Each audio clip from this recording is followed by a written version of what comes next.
5 साल का भी रिकॉर्ड देखें कि आत्महत्याएं कितनी हुई हैं, तो सर ये चौंकाने वाली खबर है। और ये मैं नहीं कह रहा सर, ये माननीय रक्षा मंत्रालय, माननीय राज्यसभा में एक हमारे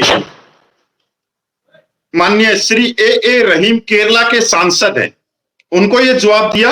और ये 18 जुलाई 2022 का है, कोई ज्यादा पुराना नहीं है, ये 2022 में। तो इनका जो पहला प्रश्न था, क्या रक्षा मंत्री यह बताने की कृपया करेंगे कि विगत 5 वर्षों में आत्महत्या करने वाले सैनिक और पूर्व सैनिकों की शाखावार संख्या कितनी है सर। और इसका जो जवाब दिया है सर, वो दिया है माननीय राज्य मंत्री श्री अजय भट्ट ने।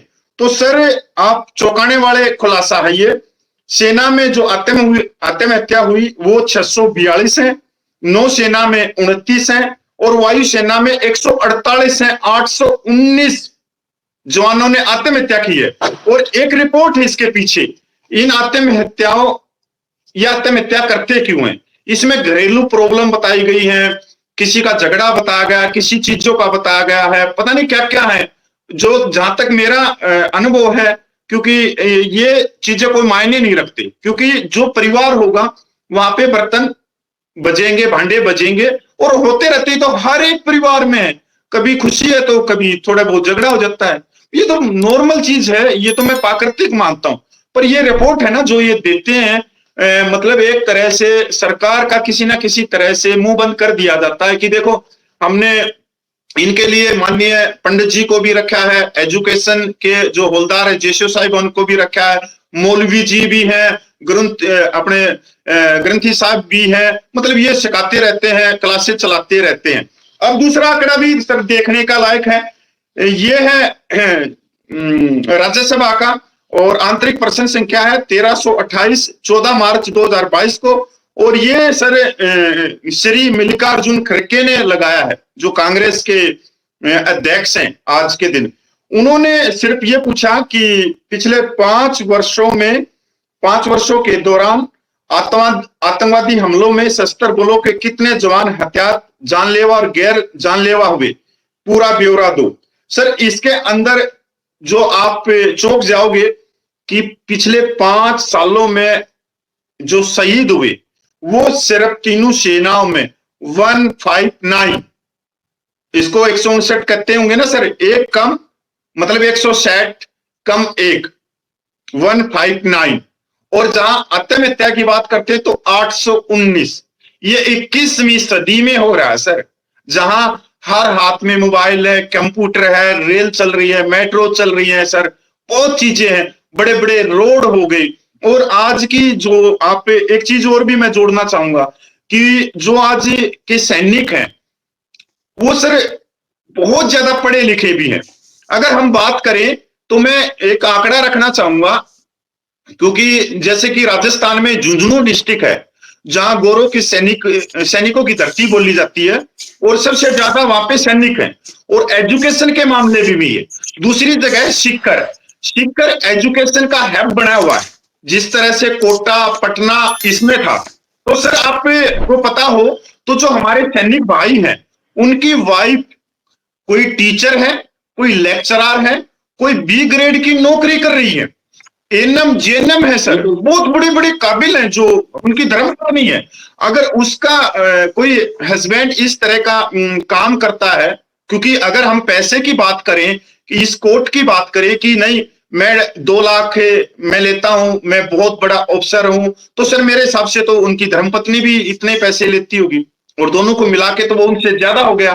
तो इसका मतलब तो पहले उनको शोषण करना चाहिए कि जब उनके पास में 3 से 4 लाख दोनों धर्म पत्नी और पति की जब आमदनी आ रही है, तो इसके ऊपर सर मैंने दोनों आंकड़े आपके सामने रख दिए। सर ऐसा है कि जो हमारे जवान हैं वो तो बहुत ही ट्रेंड हैं, वो क्योंकि मैंने आपसे पहले ही कहा कि हम लोग जब भर्ती होते हैं तो हमारे उसमें जुनून होता है, जो कि ये नेता लोग नहीं समझ सकते हैं। कई नेताओं ने ऐसे बयान दिए हैं कि ये तो भर्ती तनख्वाह के लिए होते हैं, नौकरी करने के लिए भर्ती हो, नहीं, एक जुनून होता है। जैसी हमारी वो ट्रेनिंग और हमें दौड़ाया और परेड होती है तो हम लोगों का ऑटोमेटिकली दिमाग जो है एक जुनून आ जाता है कि हमें देश के लिए कुछ कर गुजरना है। और ये सबके दिमाग में होता है। लेकिन जब बंदूक की जगह आपके हाथ में झाड़ू आएगा तो आप तो गुजर गए ना वहीं पे। तो फिर मैं झाड़ू मारना था तो मैं अपनी गली में ही मारता, वहां पे सरकारी नौकरी लेके, कि सारा दिन बीड़ी फूकता, साथ में झाड़ू मार लेता अपनी गली के अंदर, और फिर घर चला जाता। यही काम अगर करने थे, झाड़ू पोछा, बर्तन, खाना बनाना और चड्डियां धोनी और कपड़े धोने और बच्चों को खिलाना, उनकी पोटी साफ करना, उनकी नैपी चेंज करना, क्या ये एक सैनिक को शोभा देता है? क्या एक सैनिक का काम है? मैं सभी सैनिकों से कहना चाहूंगा कि भाइयों, खुश मत होना इस पत्र को देख के, और कोई गलत कदम मत उठाना अपने अधिकारियों के खिलाफ। वो लोग आपको, उनके लिए कोई मायना नहीं रखता कि सेना के अंदर कितने भी होशियार हो, उन्होंने आपको एक चुटकी के अंदर जो है कोर्ट मार्शल कुछ ना कुछ करके, सीओ की अथॉरिटी लेके कुछ ना कुछ करके आपको निकाल देंगे अगर आप मना करते हो तो। आप लोग जैसे हैं उसमें, उसको सुधारने के लिए एप्लीकेशन डालिए, उसका सहारा लें, कोई भी उल जुलूल तरीके की काम ना करें। आपको दूसरी चीज है, जो सेना में सब किसी जवान को अंग्रेजी बहुत कम बोलते हैं, सभी हिंदी में बात करते हैं। तो ये जो है मेरे पास ये कोर्ट ऑफ इंक्वायरी जो हुई थी यज्ञ प्रताप की, ये यज्ञ प्रताप की स्टेटमेंट है उसके अंदर जो मैं आपको दिखा रहा हूं। और यहाँ पे जब हम पेज पलटते हैं तो यज्ञ प्रताप ने कहा, मैं तब साइन करूंगा अगर आप मुझे हिंदी में देंगे इसकी कॉपी। तो सेना ने मना कर दिया, हम तुम्हें हिंदी में कॉपी नहीं देंगे, तो उसने साइन करने से मना कर दिया। उस क्या लिखा है, the individual decline to sign demanding a Hindi copy. यानी आपने अपना बयान जो है कोर्ट ऑफ इंक्वायरी में हिंदी के अंदर दिया, क्योंकि आपको अंग्रेजी नहीं आती। ठीक है, जो भी आपने बयान दिया उस अफसर ने उसको अंग्रेजी में ट्रांसलेट कर दिया, ट्रांसलेट करके टाइप करके आपके आगे रख दिया कि ये आपने बयान दिया है। अरे मुझे अंग्रेजी आती नहीं तो मैं पढ़ूंगा कैसे क्या लिखा है उसमें? और यही चीज यज्ञ प्रताप के साथ हुई। मैं अगर कोई कहेगा तो मैं उसकी स्टेटमेंट जो अफसर ने बना दी थी वो भी दे सकता हूं। अब तो मैंने इसके ऊपर कमेंट भी अपने लिखे हैं, क्योंकि मैंने सारे की स्टडी की और वहां जाके इसी के प्रश्न बनाए थे यज्ञ प्रताप के केस में। तो इसके अंदर तो जो लिखा है कि वो यज्ञ प्रताप मान गया कि मेरी गलती है, और ये उससे साइन करवा रहे थे कि तू ये मान जा। क्यों? उसको नहीं पता अंग्रेजी में क्या लिखा है। उसने जो हिंदी में बोला वो अलग था, जो उसने लिख के दिया वो अलग था। वो उसको उन्होंने अपने चार्ज पे नहीं लेते, अपना अंग्रेजी में कहानी बना के उसको फाड़ के फेंक देते हैं जो आपने लिखित में अपना बयान दिया है। या तो आप इसके साथ में उसका हिंदी का बयान भी रखो ना, कि अगर कल को वो लड़का कोर्ट में जाता है तो वो बता सकता है कि साहब मैंने तो ये बयान दिया और इन्होंने तो ये लिख दिया। ये यज्ञ प्रताप का है। तो इस प्रकार के जो चीजें होती हैं इसके ऊपर भी रोक लगनी चाहिए कि हम हिंदुस्तानी हैं, हमारा देश जो है भारत, हम नाम चेंज करना चाहते हैं और पता नहीं कितना कुछ इसके बारे में लड़ाई झगड़ा इंडिया और ये और वो सब चलता रहता है। उनका करने दो, मगर पहले अपनी सेनाओं के अंदर तो बदलाव लाओ। पूरे देश में तो 140 करोड़ से ऊपर लोग हैं, सेना में कितने हैं? 13-14 लाख। पहले 13-14 लाख में से जो 3% अधिकारी हैं उनको हिंदी सिखाओ यार, कि हिंदी में काम करना सीखो भाई लोगों। सिर्फ 13 लाख में से 3% को आपने सिखाना है, बाकी तो सारे हिंदी बोलते हैं या सीख जाते हैं हिंदी। कम से कम उनको सिखाओ, अपने सेना के इन कानूनों को बदलो कि हर जो भी कार्रवाई होगी वो अंग्रेजी में होगी। अरे चले गए अंग्रेज यार 1947 में। कब बनोगे हिंदुस्तानी, कब बनोगे भारतीय? सिर्फ अंग्रेजी में ही काम करोगे, कोट डाल के करोगे क्या काम? और कोई काम धंधा नहीं है। कोट डाल के बैठ जाओ वहां पे और फूल का अपने आगे गमला रखवा लो फूल का एक छोटा सा और टेबल पे बैठ जाओ, यही काम धंधा है आपको? नहीं, आप इसको पूरा हिंदी में कीजिए। जवान जिस भाषा को समझते हैं उस भाषा के अंदर उसका बयान दर्ज होना चाहिए। ये नहीं कि तुम टाइप अंग्रेजी में करना जानते हो तो तुम उसके हस्तलिखित बयान को चेंज करके और अंग्रेजी के अंदर कुछ और उल्टा सीधा लिख के और उसके साइन ले लो। क्योंकि जो नायब सूबेदार भी वहां पर होते हैं वो भी आपको नहीं बताएंगे कि उसके अंदर क्या लिखा है, वो वही बोलेंगे जो आपने उनके सामने बयान दिया था, क्योंकि उनको भी अपनी नौकरी करनी है। अगर नायब सूबेदार है उसको सूबेदार बनना है, अगर सूबेदार है तो उसको सूबेदार मेजर बनना है, उसको रिटायर होने से पहले ऑनरी कैप्टन बनना है, नहीं तो रिटायर होने के बाद ऑनरी कैप्टन बनना है। तो सबके साथ वो बीमारी लगी हुई है कि मेरे को 15,500 मिल जाए, सर मैं इसमें जोड़ना चाहता हूं कि माननीय सुप्रीम कोर्ट का बहुत सारे जजमेंट हैं जिनके अंदर कहा गया है, माननीय हाई कोर्ट को भी, माननीय सेशन कोर्ट को भी, जो भी कोर्ट है पूरे देश भर में, कि जो व्यक्ति जो मदर टंग समझता हो, जो उसकी लोकल भाषा हो, आप उसमें उसको समझाइए, उसी का आप लेटर दीजिए, चाहे चार्जशीट है, चाहे जजमेंट है, कोई भी है। क्योंकि जब अगर मैं तमिलनाडु से हूं और मेरे को तमिल आती है और मेरे को हिंदी नहीं आती, इंग्लिश नहीं आती, तो मेरे आगे कुछ भी रख दो, उसका कोई प्रभाव नहीं। पर ये आपका बहुत अच्छा है कि जो भी सैनिक भाई हैं, अगर कोई इस तरह का इंग्लिश नहीं जानता है तो वो लिख सकता है छोटी सी एप्लीकेशन की मेरे को इंग्लिश नहीं आती, मेरे को अंग्रेजी नहीं आती, कृपया करके मेरे को इसका हिंदी अनुवाद दें या तमिल अनुवाद दें या पंजाबी अनुवाद दें, जो भी उनकी भाषा होती है। सर एक दूसरी बात सर, मैं देखिए, जैसे आप अनुवाद की बात कर रहे हैं, हाँ जी तो इसके सर, अंदर ये होना चाहिए कि अगर आप नहीं हिंदी में अफसर इतने काबिल, हिंदी अपनी मातृभाषा नहीं जानते हैं, तो जो बयान उसने लिखित में दिया है उसको जो है सील कीजिए, उसको सील करके लेटर के साथ उसके ऊपर सीओ के साइन करवा के उस जवान को दीजिए कि भाई तुम्हारा ये बयान है, इस बयान की जो है ट्रांसलेशन ये है, अब साइन कर दो यहाँ पे, ताकि उस जवान के पास में प्रूफ है ना कि ये मेरा बयान था जो मैंने लिखित में दिया है। चाहे उसने मद्रासी में लिखा हो, हिंदी में लिखा हो, मलयालम में लिखा हो या बंगाली में लिखा हो, जो भाषा उसको आती है उसमें लिखा, इन्होंने उसकी ट्रांसलेशन करवाई है और वही है। और सीओ जो है अंग्रेजी की कॉपी और उसका जो उसने बयान दिया है लिखित में उसकी कॉपी को सर्टिफाई करके और लेटर लिख के दे के इसी की ट्रांसलेशन है ये, ताकि कल को वो जवान अगर कोर्ट में जाता है तो ये नहीं कि वो उसके पास तो है ही नहीं, उसने जो लिखित में दिया वो अफसर ने ले लिया, उसको फाड़ के फेंक दिया। क्योंकि आपको एक कमरे में बैठ के आपका लिखित में बयान लिया जाएगा, उस बयान को लेके आप बाहर जाके फोटो कॉपी करवा के वापस नहीं आ सकते कि मैंने लिखित में ये दिया था। उसने जो है उसको ट्रांसलेट करना है अपनी मर्जी से, अपने हिसाब से उसको जोड़ना मरोड़ना तोड़ना है जिसमें कि आप फंस सको और उसको निकाल के बाहर कर देना है। और यही हो रहा है, जवान बोलता कुछ हो रहा है, बयान कुछ और देता है, लेकिन जो ये समरी ऑफ एविडेंस और कोर्ट ऑफ इंक्वायरी जो कुछ भी होती है उसके अंदर जब अंग्रेजी में उसको ट्रांसलेट अफसर करते हैं तो पूरा का पूरा अपने पक्ष में जो होता है वो बातें लिख लेते हैं और जवान को ही पहले ही उसके बयान में ये लिख देते हैं कि मैं मान गया कि मैंने गलती की है। तो अब जितना मर्जी जवान लड़ ले, जो मर्जी कर ले, कोर्ट में भी जाएगा तो कोर्ट यही दिखाएगा। जैसे आपने कहा कि कोर्ट कहता है कि जो भाषा है उसमें करो, ऐसा करो। यज्ञ प्रताप को तो अभी का है 17-18 का है केस, जिसके अंदर इतना कुछ हुआ, हमने उसने मांगा उसको नहीं दिया गया। और तो और उसके कोर्ट मार्शल के अंदर जब वो सेना की तरफ से जो वकील था, यहाँ गुड़गांव का था एक कर्नल, तो वो समरी ऑफ एविडेंस में से कुछ भी उठा के पेश करता था तो कोर्ट एक्सेप्ट कर लेता था। मगर जब हम उसी समरी ऑफ एविडेंस की गलतियां वहां बताते थे तो कोर्ट कहता था this is court martial, we are not talking about ये समरी ऑफ एविडेंस, और वो उसको भूल जाओ जो कुछ भी है। हमने बहुत लड़ झगड़ के जो यज्ञ प्रताप की सेना ने समरी ऑफ एविडेंस में सब कैच की थी, किस न्यूज चैनल में क्या आया सारा कुछ हमने जबरदस्ती लड़ झगड़ के वहां पे चलवाया था। तो सभी जगह यह था कि उसकी बीवी से बात हुई, उसकी बीवी ने दिया, उसकी बीवी की गलती का इसको क्यों पनिशमेंट?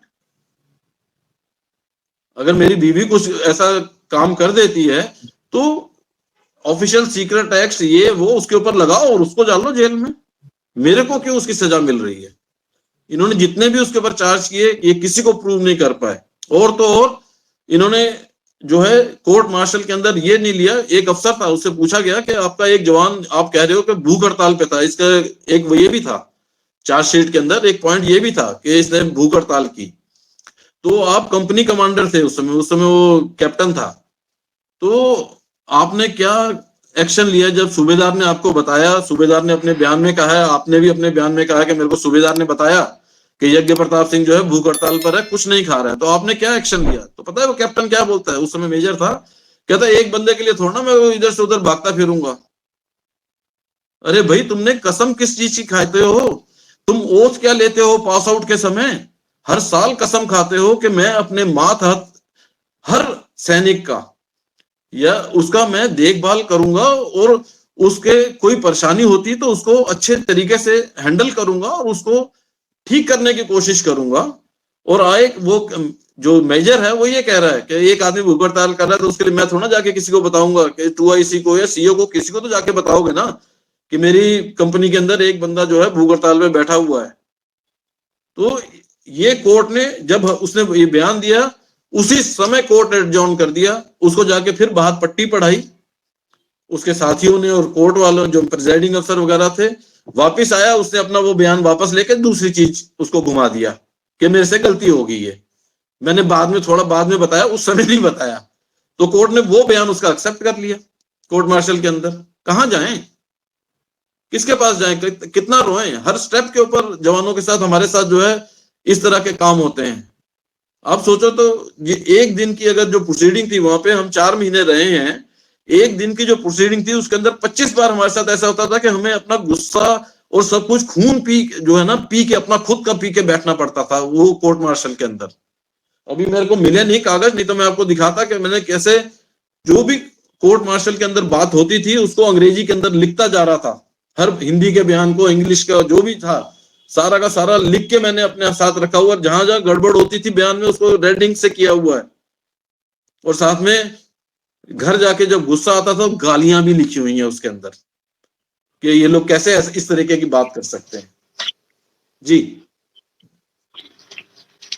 सर,